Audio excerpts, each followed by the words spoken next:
Stage 2 of multiplying decimals. Rightio, with reference to my previous video, just bear in mind that it's not always beneficial to use the doubling and halving method.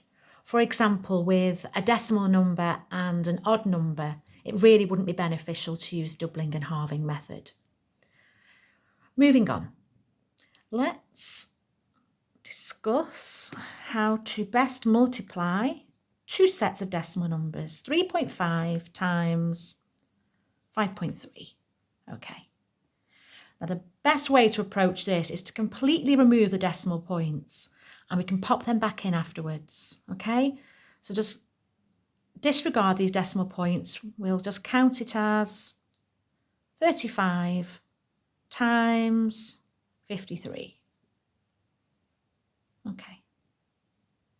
You can use your preferred multiplication method. This is my preferred method, other than a calculator, of course. Okay, so 3 times 5 is 15. 5 down, carry the 1. Look, 1, 5, 15. 3 3s are 9, plus 1 is 10.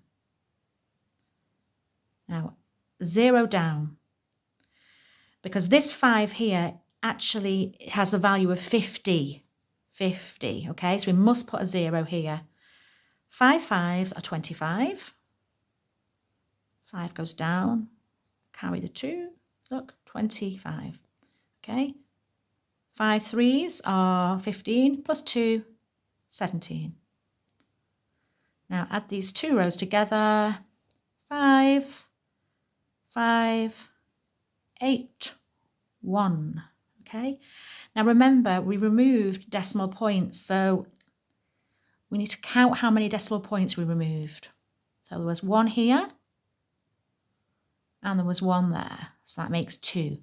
So we need to put 2 decimal points back into this figure here. So I'll go underneath, 1, 2.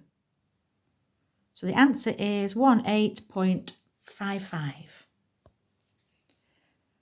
Rightio, one more example.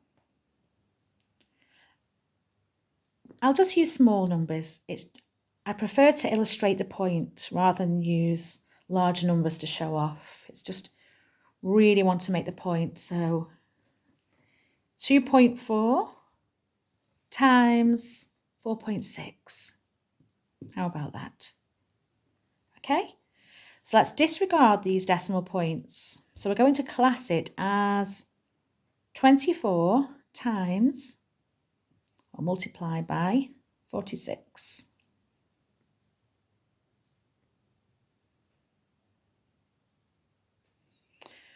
Right, 4 6s or 6 4s, 6 12 18 24, 4 down, carry the 2.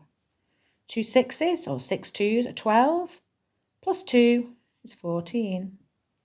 Okay, almost forgot to put my 0 down then. Now we need to put the 0 down because the value of this is not 4, the value of this is 40. 40, that's why we need a 0 here. Okay, so now 4 4s are 16. 16. 4 2s are 8 and 1 is 9. Let's add them both together. 4, 10, carry the 1, 11.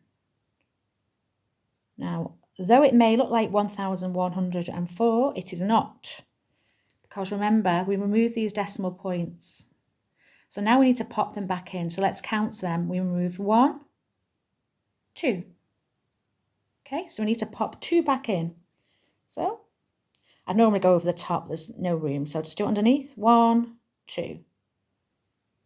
So 11.04 is the answer. I should have pointed out earlier, it's very, very helpful when you're multiplying with this method. It's helpful to cross off each number after you've dealt with it. So 6 4s or 4 6s, 6 24, and then 6 2s are 12. So now you've dealt with the 6, just cross it off.